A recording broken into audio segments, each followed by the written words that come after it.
When an international leader makes a diplomatic visit to an allied nation, the local press usually maintains a baseline of professional decorum.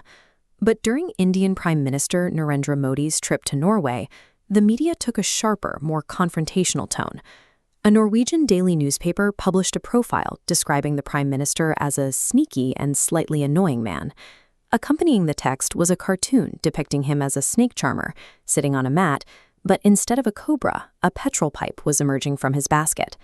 The choice of imagery wasn't accidental. The snake charmer is a classic colonial trope, a visual shorthand used throughout the 19th century to characterize the region as exotic, impoverished, and technologically stagnant. Repurposing the specific caricature during a high-level state visit functions as a calculated diplomatic insult. It highlights a recurring imbalance in how certain nations are perceived and portrayed by the international press.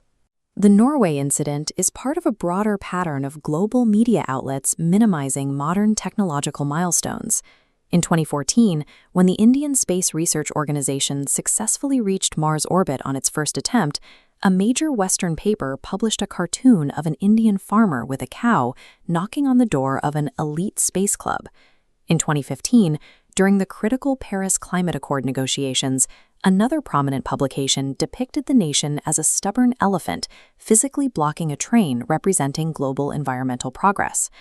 Despite the country's rapid expansion of sophisticated solar infrastructure, a third cartoon mocked this progress by showing villagers attempting to eat UN-provided solar panels, implying they were too backward to understand the technology. These depictions create a strange dissonance. Journalists observe a 21st century power, yet they reach for 19th century vocabulary, seemingly because they face no repercussions for doing so.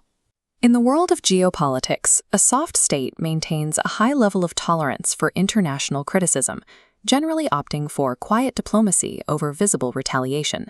This posture signals to foreign newsrooms there is no risk in publishing insensitive material. Narrative attacks flow from Western media hubs without returning pressure. A hard state takes the opposite approach, aggressively weaponizing its influence to deploy rigid defensive barriers, making negative reporting a liability. Journalistic bravery often stops where diplomatic risk begins. Editors find it remarkably easy to rely on outdated tropes when they know the target nation prioritizes high tolerance over immediate structural pushback. China operates as the modern blueprint for a hard state, enforcing a zero-tolerance policy for mockery. After a meme comparing Chinese leadership to Winnie the Pooh gained traction, the state successfully pressured international outlets to drop the imagery entirely.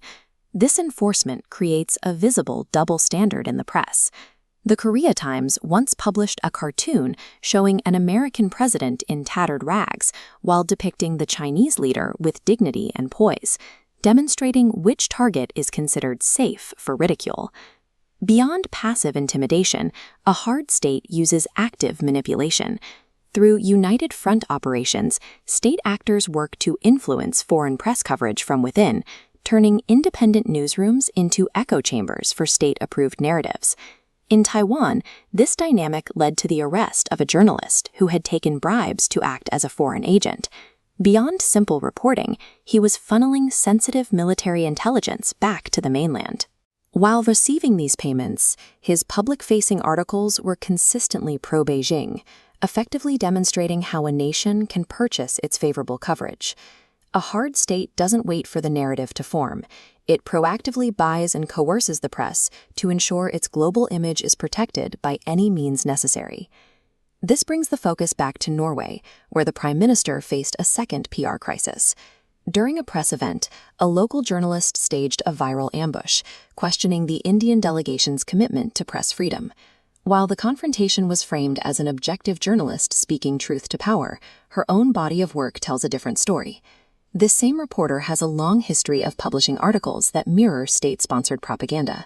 Her portfolio reveals a consistent pattern: uncritical praise for Beijing, alongside frequent pointed attacks on Western business figures like Elon Musk. The viral moment wasn't an example of objective journalism, but a reflection of a rigged media ecosystem where covert geopolitical biases often drive the questions. This scale illustrates the relationship between a nation's economic output and its level of narrative control. Even when the data for production and growth is substantial, it can be entirely neutralized if an opponent applies more narrative pressure to the other side. A nation can expand its solar fields and achieve space milestones, but those physical facts don't automatically change a global image. If a country doesn't defend its narrative, the scale remains lopsided regardless of its economic weight. Whether these cartoons are born of institutional ignorance or calculated bias, they persist because there is currently no cost for publishing them. Until a rising power creates the narrative friction common in hard states, its global image will stay anchored to racist tropes of the past.